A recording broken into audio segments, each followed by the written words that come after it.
Hello everyone.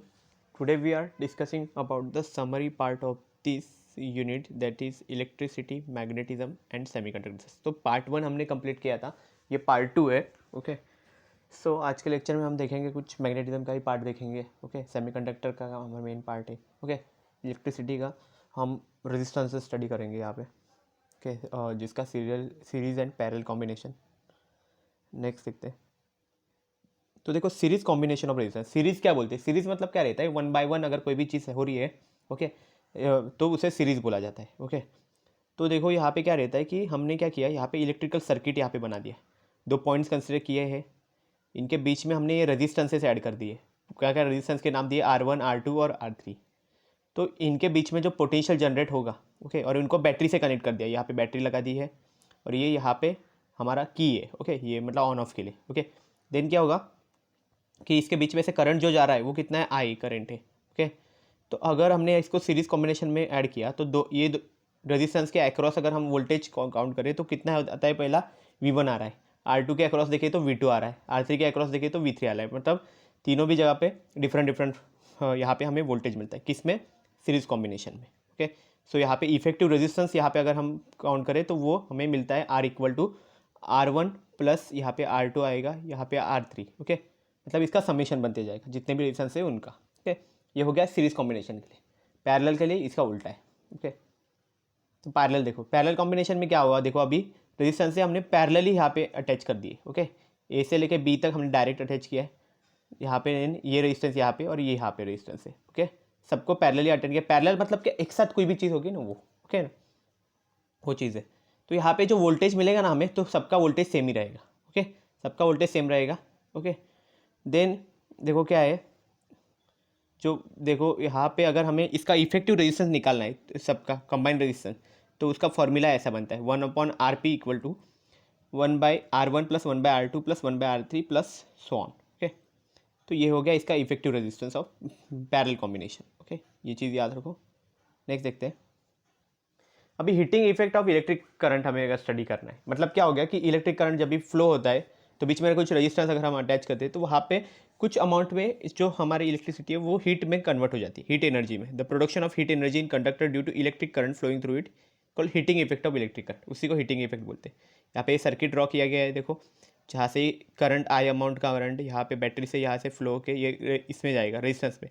Resistance में यहाँ पे ये रेजिस्टेंस क्या करता है? एक्चुअली फ्लो को अपोज करते हैं, उसे रुकाने की कोशिश करते हैं. तो उसी टाइम पे वो कुछ अमाउंट की एनर्जी वहाँ पे वेस्ट हो जाती है. वेस्ट मतलब वहाँ पे निकल जाती है, जो हीट के फॉर्म में बाहर निकलती है. ओके हीट में कन्वर्ट हो जाती है. नेक्स्ट देखते हैं. देखो इसके एग्जांपल जो है हीटिंग इफेक्ट के वो क्या क्या है. एक तो आपके घर में जो इलेक्ट्रिक हीटर रहेगा, वो पानी गर्म करने के लिए हीटर रहता है, वो भी इसी का एग्जांपल है. देन जो आयरन रहता है जिससे आप एक्चुअली कपड़े को प्रेस करते हैं, ओके वो है. Then electric room heater. Okay room के लिए भी होता है कि जहाँ पे बर्फ़ वगैरह गिरती है तो वहाँ पे रूम हीटर की ज़रूरत पड़ती है. ओके ये सब चीज़ें एक्चुअली किसे इसके एग्जांपल से है. ओके हाँ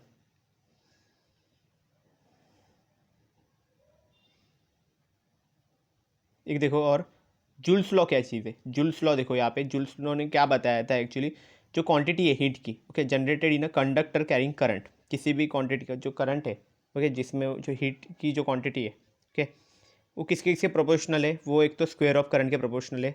देन उसके अंदर का जो रेजिस्टेंस है उससे भी प्रोपोर्शनल है और टाइम के साथ वहाँ पे प्रोपोर्शनल है वो. ओके तो उसका फॉर्मूला हम लिख सकते हैं H is directly proportional to I²RT बोल सकते हैं. और इसके लिए जो हम प्रोपोर्शनलिटी साइन अगर हम निकाल देते तो बनेगा H = I²RT/J. जे मतलब क्या था वहाँ पे? जूल्स कांस्टेंट जिसे बोला जाता है मैकेनिकल इक्विवेलेंट ऑफ हीट बोलते हैं. उसकी वैल्यू देखो यहाँ पे 4.2 जूल पर केल्विन एंड 4200 भी जूल पर किलो कैलोरी, ऐसा भी बोल सकते हैं. जूल पर कैलोरी होगा वो और जूल पर किलो कैलोरी. ओके ना CL मीन्स कैलोरी के लिए. हीट है इसलिए वहाँ पे जूल हम यूज़ करते हैं. ओके ना वी नो दैट. देखो यहाँ पे हमें ये मालूम है, जो वोल्टेज का हमने देखा था 1 वोल्ट के लिए फॉर्मूला था. ओके ना पोटेंशियल का work done upon charge W/Q0. Okay तो ये यहाँ पे रिप्रेजेंट किया गया है इलेक्ट्रिक पोटेंशियल के लिए. ओके अब मैग्नेटिक फील्ड का अगर देखेंगे हम, हमारा इलेक्ट्रिसिटी पार्ट कंप्लीट हो गया. अभी मैग्नेटिक फील्ड का पार्ट है.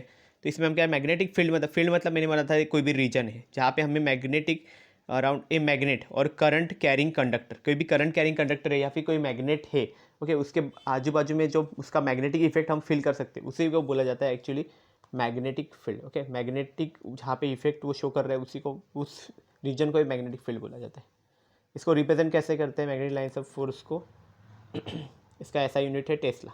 ओके ना, यहाँ पे मैग्नेट का एग्जांपल भी दिया है। मैग्नेटिक फील्ड इंटेंसिटी क्या होती है कि किसी भी एक पॉइंट पे जो मैग्नेटिक फील्ड के रीजन में कोई भी एक पॉइंट है उसे कैसे डिफाइन किया है? इसी the force experienced by a unit north pole of 1 weber strength, okay, placed at that point. 1 weber मतलब क्या है? मैग्नेटिक जो फील्ड रहता है उसका यूनिट है। ओके ना, तो क्या है इंटेंसिटी का और एक definition? Magnetic field at a point is defined as the force experienced by north pole kept at that point. Okay, मतलब हमारा जो मैग्नेट है उसके 2 पोल्स रहते हैं एन और एस, ओके ना, नॉर्थ और साउथ। तो नॉर्थ पोल पे जितना कुछ फोर्स उसको एक्सपीरियंस हो रहा है उसी को एक्चुअली उसका मैग्नेटिक फील्ड इंटेंसिटी बोलेंगे। ऐसा यूनिट है टेस्ला और वेबर पर मीटर स्क्वायर और न्यूटन पर एमीटर। ओके, एमीटर मीटर। नेक्स्ट क्या है? सीजीएस यूनिट गॉस है। 1 गॉस कितना होता है? 10 पावर -4 टेस्ला। ओके, डायमेंशन इसका है m1 L0 T -2 I -1। Okay, तो मैग्नेटिक लाइंस ऑफ फोर्स का जैसे इलेक्ट्रिक लाइंस ऑफ फोर्स थी वैसे मैग्नेटिक लाइंस ऑफ फोर्स भी होंगी जो n पोल से निकल के s में जाती है हमेशा, है ना। इस तरह से ये ड्रॉ किया जाता है। ओके ना, देन क्या है? Magnetic flux. फ्लक्स मतलब कोई भी चीज़ जो ना फोर्स पासिंग थ्रू, ओके, जो मैग्नेटिक लाइंस ऑफ फोर्स जो पास होती है किसी एक पर्टिकुलर एरिया में से उसी को उसका मैग्नेटिक फ्लक्स बोलते हैं। ओके ना, so total number of magnetic lines of force which flow outward from N pole of magnet is called magnetic flux. Okay, तो हमने अगर ये पॉइंट कंसिडर किया तो एन पोल में से जितने भी बाहर निकलते, okay, number of lines, okay, उसी को उसका क्या बोलते हैं? Magnetic flux. तो मैग्नेटिक फ्लक्स का formula phi is equal to B into a, मतलब क्या है? Magnetic field into area. ऐसा यूनिट उसका वेबर है और सीजीएस यूनिट इसका क्या है? Maxwell. 1 Maxwell equal to 1 line of force. Okay, 1 weber का भी यहाँ पे 10 पावर 8 मैक्सवेल है। डायमेंशन दिया है m⁴ L2 I -1 T -2। Next देखते हैं। देखो अभी क्या है, मैग्नेटिक फील्ड का भी पार्ट हो गया हमारा। ओके, अब इसका सम डिटेल वीडियोस जो देखना चाहते हैं तो चैनल पे आपको डिटेल वीडियोस भी मिल जाएंगे। ओके ना, डिटेल में आप देखोगे हर चीज़ को। देन देखो यहाँ पे कंडक्टर, इंसुलेटर और सेमीकंडक्टर। देखो तो ये तीनों क्या है एक्चुअली? ओके, कोई भी मटेरियल अगर कंसिडर करो तो उसके ये 3 टाइप्स हो जाते हैं। ओके, 3 हम क्लासिफिकेशन कर सकते हैं। एक है कंडक्टर, दूसरा है इंसुलेटर, तीसरा है सेमीकंडक्टर। तो देखो कंडक्टर पहले देखेंगे। कंडक्टर मतलब क्या होता है कि जो इलेक्ट्रिसिटी को एक्चुअली कंडक्ट करता है। Okay, the substances which conducts electricity are called conductors. Okay, तो its electrical conductivity is very high. Okay, जिसकी इलेक्ट्रिक कंडक्टिविटी भी हाई है उसी को हम कंडक्टर बोल सकते हैं। जैसे कॉपर है, सिल्वर है, एल्यूमिनियम है। तो आपके जो घर में जो वायर्स रहती है तो उसमें कॉपर का यूज़ किया जाता है, क्योंकि वैसे तो गोल्ड सिल्वर भी चलता है लेकिन वो क्या होता है? It's very costly. ओके, इसलिए कॉपर यूज़ किया जाता है ना। तो यहाँ पे देखो एग्जाम्पल भी दिए गए हैं कौन से कंडक्टर्स रहते हैं। स्टील है, ओके, सी वाटर भी रहता है क्योंकि उसमें अंदर वो सॉल्ट रहता है ना, सॉल्ट वाटर रहता है, तो इसलिए वो भी अच्छे से, salt water is a good conduction of electricity, है ना। ओल्ड सिल्वर सब एग्जाम्पल है। देन इंसुलेटर के देखो क्या है? Substances which does not conduct electricity are called insulator. तो जो सब्सटेंस है जो इलेक्ट्रिसिटी को कंडक्ट नहीं करते, ओके, उसी को इंसुलेटर बोलते हैं। ओके, या उसकी इलेक्ट्रिकल कंडक्टिविटी लो भी होगी तो भी उसी को इंसुलेटर बोला जाता है। जैसे ग्लास है, वुड है, माइका है, एक्सेट्रा। ओके, ये सब। यहाँ पे रबर भी दिया गया है, ड्राई वुड है, ओके, डायमंड के, ये भी इंसुलेटर है।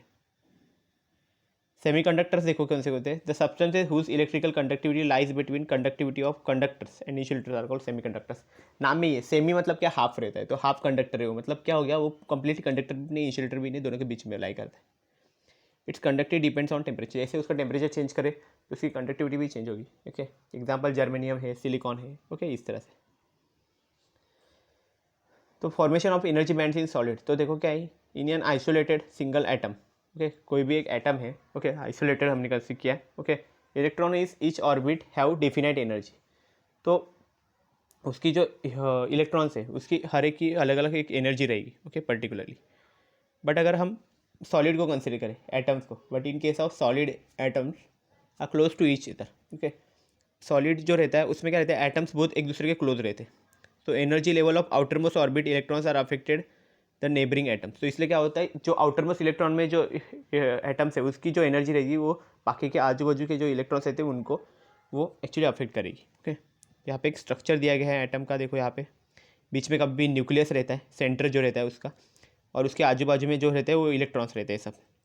तो ये जो है ऑर्बिट्स ऐसे एक एक राउंड बनाए गए, तो ये पहला first orbit, second orbit, third orbit ऐसे रहते हैं। ओके ना, फर्स्ट ऑर्बिट में 2 ही रहते हैं, उसके बाद देन 8 आएगा। ओके, उसके बाद और बढ़ते रहते हैं, ऐसे ऐसे से ऑर्बिट्स जैसे जैसे बढ़ेंगे उसका बढ़ते जाएंगे। ओके, 2n² ऐसा फॉर्मूला रहता है उसका। तो ये चीज़ होगी यहाँ पे। देन नेक्स्ट देखो आप क्या देख सकते हो यहाँ पे, ये देखो आपको यहाँ पे वैलेंस बैंड मिलेगा, एक है कंडक्शन बैंड। ओके, ये सब। देन देखो और एक चीज़ है, तो ये देखो कैसे रहता है एनर्जी लेवल जो है इलेक्ट्रॉन्स की, तो उसे डिवाइड कैसे किया जाता है, valence band, conduction band. Okay, तो उन दोनों के बीच का एक जो गैप दिया गया है एनर्जी गैप बोला जाता है, या फिर उसे फॉरबिडन एनर्जी गैप बोला जाता है। ओके, ये मेन चीज़ है, क्योंकि क्या होता है वैलेंस जो बैंड है इसमें बहुत सारे इलेक्ट्रॉन्स रहते हैं। ओके, और अगर उन्हें जाना है, अगर ओके जब भी हमें कंडक्शन होना है उसमें, तो क्या करना पड़ता है, उन्हें जंप करना पड़ता है यहाँ तक। ओके, कंडक्शन बैंड में। तो ये एक्चुअली इसका एनर्जी बैंड गैप कितना है उस पर भी डिपेंड करता है कि वो कितना कंडक्ट करेगा। ओके, कंडक्शन कितना ज़्यादा होगा। ओके, मतलब कुछ सब्सटेंसेस में एनर्जी गैप बहुत ज़्यादा रहता है तो वहाँ पे कंडक्शन कम होगा, किसी में एनर्जी बैंड गैप कुछ मॉडरेट अमाउंट में होता है तो वहाँ पे हम कुछ चेंजेस करके टेम्परेचर ज़्यादा बढ़ा के हम उसको फिर से करवा सकते हैं। ओके ना, वो बैंड गैप कम करवा के हम फिर से उसमें कंडक्शन स्टार्ट हो गए। कुछ में बैंड गैप होता ही नहीं है, वो एक दूसरे को ओवरलैप कर देते, तो वो टाइम पे इजीली वहाँ पे कंडक्शन हो सकता है। ओके ना, इस तरह से। और ये आइसोलेटेड एटम के लिए देखो यहाँ पे एनर्जी लेवल्स दिए गए, तो एनर्जी लेवल्स एक पर्टिकुलर अमाउंट तक वहाँ पे बढ़ती जा रही है। देखो 1 2 3 4 5 6 ऐसे। ओके ना, डिस्क्रीट एनर्जी लेवल्स है यहाँ पे। ठीक है, डिस्क्रीट मतलब क्या रहता है, fixed amount of energy levels. Next देखो क्या है, एनर्जी बैंड डायग्राम है सॉलिड्स का, देखो यहाँ पे बनाए गए हैं। तो ये कैसा है देखो तो एनर्जी बैंड डायग्राम में आपको क्या क्या मिलेगा, देखो यहाँ पे जो इनर बैंड है जो कम्प्लीटली फिल्ड है यहाँ पे। ओके, जो वैलेंस बैंड जो रहता है वहाँ पे, ओके इसी को बोला जाता है वैलेंस बैंड से कंडक्शन बैंड में एक्चुअली इलेक्ट्रॉन्स वहाँ पे फ्लो होंगे। ओके तो ये क्या है, पार्शियली फिल्ड रहता है। ओके तो हम देखेंगे अलग अलग सब्सटेंसेस के लिए एनर्जी बैंड गैप कितना होता है। तो देखो यहाँ पे एनर्जी बैंड गैप पहले इंसुलेटर के लिए देखेंगे, तो यहाँ पे देखो बैंड गैप बहुत ज़्यादा है। ओके ना, यहाँ पे ओके वैलेंस बैंड यहाँ पे है, कंडक्शन बैंड यहाँ पे। ओके, ये बहुत ज़्यादा बैंड गैप होने की वजह से क्या हो जाएगा, यहाँ से इलेक्ट्रॉन्स एक्चुअली फ्लो नहीं कर पाएंगे वहाँ तक। ओके, इसलिए वहाँ पे इंसुलेटर में से कोई कंडक्शन नहीं होता है। और वही अगर आप कंसिडर करो केस कंडक्टर का, ओके यहाँ पे, तो यहाँ पे देखो क्या हो गया एक्चुअली, जो हमारा था वैलेंस बैंड ये था, कंडक्शन बैंड का ये, मतलब ये क्या हो गया एक दूसरे को ओवरलैप करके मतलब वो ईजिली वहाँ पे कंडक्ट हो सकते हैं। ओके ना, इसीलिए मेटल्स में इजीली हो जाता है। ओके ना, कंडक्टर वो अच्छे कंडक्टर होते हैं। नेक्स्ट क्या है देखो, सेमीकंडक्टर में क्या होगा, वैलेंस बैंड इधर है, कंडक्शन बैंड इधर है, मतलब गैप तो है यहाँ पे लेकिन कम है, ज़्यादा नहीं है। ओके ना, तो हम यहाँ पे कुछ चेंजेस करके टेम्परेचर वगैरह बढ़ा के इसे हम करवा सकते हैं। ओके ना, यहाँ पे कंडक्शन हो सकता है, इसलिए उसे सेमीकंडक्टर बोला गया। तो इस तरह का ये डिफरेंस है। नेक्स्ट देखते हैं, तो यहाँ पे देखो डिफरेंस दिखाया गया है। कंडक्टर में क्या होता है, कोई बैंड गैप नहीं है, इंसुलेटर में लार्ज बैंड गैप है, यहाँ पे सेमीकंडक्टर में स्मॉल बैंड गैप है जैसे हमने देखा। और उसके हिसाब से अभी बैंड गैप जिसका कम है उसका क्या, जिसका कुछ भी नहीं है उसका तो हाई कंडक्टिविटी रहेगा, जिसका ज़्यादा है उसका लो कंडक्टिविटी, और जिसका मिनिमम मतलब मॉडरेट है तो क्या होगा, conductivity lies between conductors and insulator के बीच में कंडक्टिविटी होगी। तो यहाँ पे देखो कंडक्टर के क्या होता है, वैलेंस बैंड वहाँ पे पार्शियली एम्प्टी रहता है। ओके, मतलब पूरा फुल भी नहीं है ऐसा। ओके ना, और यहाँ पे क्या है, इंसुलेटर और सेमीकंडक्टर में पूरा फिल्ड रहता है। कंडक्शन बैंड कंडक्टर में क्या रहता है, अभी वैलेंस बैंड पार्शियली फिल्ड है तो कंडक्शन बैंड भी पार्शियल फिल्ड रहता है। और यहाँ पे इंसुलेटर में कंडक्शन बैंड कहाँ यह होगा, कम्प्लीटली एम्प्टी होगा, यहाँ पे ये नियरली एम्प्टी है। ओके, एग्जाम्पल दिए गए कॉपर सिल्वर कंडक्टर का, इंसुलेटर के लिए माइका और पेपर। ओके, और सेमीकंडक्टर में जर्मेनियम और सिलिकॉन है। ओके, और देखो जैसे जैसे हम टेम्परेचर इंक्रीज़ करेंगे कंडक्टिविटी डिक्रीज होती जाएगी कंडक्टर में, but in case of insulator temperature increases conductivity increases. वही चीज़ है सेमीकंडक्टर में, जैसे आप टेम्परेचर बढ़ाओगे कंडक्टिविटी इंक्रीज होना स्टार्ट होगा। Then current flows due to free electrons but large, okay. और यहाँ पे देखो क्या है, इंसुलेटर में current flows due to electrons but small. और यहाँ पे जो सेमीकंडक्टर वहाँ पे क्या, current flows due to electrons and holes, okay. Semiconductor हम देखेंगे होल्स क्या कॉन्सेप्ट होती है वो हम आगे देखेंगे। तो यहाँ पे देखो सेमीकंडक्टर अभी मेन चीज़ हमें स्टडी करनी है, ओके ना। तो यहाँ पे क्या है, इंट्रिंसिक है और एक्सट्रिंसिक, ये दोनों क्या है सेमीकंडक्टर के टाइप्स है। तो इंट्रिंसिक मतलब क्या है, प्योर एकदम, और एक्सट्रिंसिक मतलब क्या है कि जिसके अंदर कुछ तो इम्प्योरिटीज़ हमने ऐड किए, मतलब डोपिंग बोला जाता है जिसे, ओके। तो एग्जांपल्स दिए गए हैं यहाँ पे, सिलिकॉन और जर्मेनियम एक बेस्ट एग्जांपल्स है इंट्रिंसिक के लिए, मतलब प्योर सेमीकंडक्टर्स है, ओके। तो हम देखेंगे यहाँ पे डोपिंग मतलब क्या होता है, उसके अंदर कोई इम्प्योरिटीज़ कोई और मटेरियल उसमें ऐड किया जाता है, तो उसी को बोलते हैं। तो डिटेल में देखेंगे। देखो यहाँ पे इंट्रिंसिक सेमीकंडक्टर मतलब क्या है, प्योर सेमीकंडक्टर, उसमें एग्जांपल क्या है, जर्मेनियम है, सिलिकॉन है। तो कैसे कैसे होता है, देखो ये सिलिकॉन है, ओके। सिलिकॉन में क्या होता है, 4 वैलेंस इलेक्ट्रॉन है, ओके। तो इसके 4 इसके 4, तो देखो क्या हो गया, ये दोनों के ये कंबाइन होके क्या बन गया, यहाँ पे कोवैलेंट बॉन्डिंग यहाँ पे बना रहे, ओके। तो इस तरह से ये कंबाइन हो गए, इस तरह से ये सेमीकंडक्टर फॉर्म हो रहा है, ओके ना। इंट्रिंसिक सेमीकंडक्टर यहाँ पे फॉर्म हो रहा है। Each SI atom shares its 4 valence electron with its 4 neighboring atoms and covalent bond वहाँ पे फॉर्म होते हैं। Thus all atom complete their octet, इस तरह उसके ऑक्टेट कंप्लीट होता है। एक्सट्रिंसिक सेमीकंडक्टर कैसा रहता है कि डोप बोलते हैं उसे यार, इम्प्योर सेमीकंडक्टर भी बोलते हैं, ओके। इसमें एक्चुअली क्या होता है कि 2 टाइप्स है यहाँ पे, ओके। एक्सट्रिंसिक के एक है एन टाइप है, एक पी टाइप सेमीकंडक्टर है। तो एन टाइप सेमीकंडक्टर में क्या होता है कि उसमें एक तो जो हमें इम्प्योरिटी चाहिए वो कैसी रहती है, पेंटावैलेंट इम्प्योरिटी रहती है। मतलब क्या है, उसमें एक वैलेंस इलेक्ट्रॉन कितना, 5 वैलेंट इलेक्ट्रॉन होने चाहिए, ओके ना। और जो पी टाइप सेमीकंडक्टर है जिसमें एक्चुअली होल्स हमें मिलते हैं, ओके, उसमें ट्राईवैलेंट इम्प्योरिटी हमें ऐड करनी पड़ेगी, ओके। इस तरह से जिसमें एक्चुअली 3 वैलेंस इलेक्ट्रॉन रहते हैं तो ट्राईवैलेंट बोला जाता है। नेक्स्ट देखो क्या है, अभी एन टाइप सेमीकंडक्टर में देखेंगे, देन पी टाइप देखेंगे। तो एन टाइप में आपको क्या मिलने वाला है, देखो यहाँ पे तो एन टाइप पे आपको मिलेगा यहाँ पे पेंटावैलेंट इम्प्योरिटी है, पेंटावैलेंट है मतलब 5 उसके वैलेंस रहेंगे। तो यहाँ पे 5 देखो, आपको यही जो आप देख रहे हो इसमें आपको 5 मिलेंगे, देखो यहाँ पे उसके आउटर मोस्ट ऑर्बिट में 5 इलेक्ट्रॉन दिख रहे हैं। और जो ट्राईवैलेंट है इम्प्योरिटी वो इसका एग्जाम्पल इधर है, उसमें आउटर मोस्ट में 3 ही है, बोरॉन का एग्जाम्पल है ये, बोरॉन, एल्यूमिनियम, गैलियम, इसमें 3 ही रहते हैं। और जो एंटीमनी, आर्सेनिक और फॉस्फोरस रहता है उसमें आउटर मोस्ट ऑर्बिट में 5 इलेक्ट्रॉन्स रहते हैं। तो यहाँ पे देखो एन टाइप सेमीकंडक्टर का एक एग्जांपल भी यहाँ पे दिया है, ओके। तो यहाँ पे जो पेंटावैलेंट इम्प्योरिटीज़ रहती है are called donor impurities, okay. क्योंकि इसमें क्या हो गया, जो हमारा सिलिकॉन था उसके पास कितने 4 रहते, ओके। और जो ये हमारा SB है एंटीमनी, इसके पास 5 रहते। 5 होने की वजह से क्या हो गया, देखो वो ये जो सिलिकॉन के 4 थे, ओके। तो 4 में से क्या किया इसने, 3 तो यहाँ पे रह गए साइड के, और एक यहाँ पे है, और एक एंटीमनी मतलब ये बीच का जो SB है, ओके, इसका ले लिया। ऐसा करके वो कंबाइन करके एक उसका इक्विवेलेंट बन गया। सेम थिंग उसने इसके साथ भी 2 हो गए, इसके साथ भी हो गए, इसके साथ भी हो गए, मतलब चारों सिलिकॉन्स के साथ एक उसने अपना दे दिया, कोवैलेंट बॉन्ड बना दिया SB ने। बट SB के पास एक्चुअली कितना है, 5 होना चाहिए, ओके, क्योंकि वो पेंटावैलेंट इम्प्योरिटी है। तो आउटर मोस्ट में 5 है, तो 5वां किधर गया, 5वां इधर है, देखो। तो 5वां बाहर ही रह गया, बाहर रह गया, इसलिए उसे क्या बोला जाता है, डोनर इम्प्योरिटी, ओके, कंट्रीब्यूशन। तो ये एक की वजह से क्या हो जाता है, कंप्लीट कंडक्शन होना चालू होता है, मतलब इसके जगह दूसरा लेता है, फिर दूसरी जगह तीसरा, ओके। जब तक फ्री इलेक्ट्रॉन्स रहेंगे तभी एक्चुअली कंडक्शन होता है ना, तो वो चीज़ हो रही है यहाँ पे, ओके। इसलिए उसको डोनर इम्प्योरिटीज बोला जाता है, ओके। और एक्स्ट्रा होने की वजह से क्या हो जाता है, वो निगेटिव चार्ज, ओके, इलेक्ट्रॉन से ना, इसलिए हम एन टाइप सेमीकंडक्टर बोलते हैं उसे।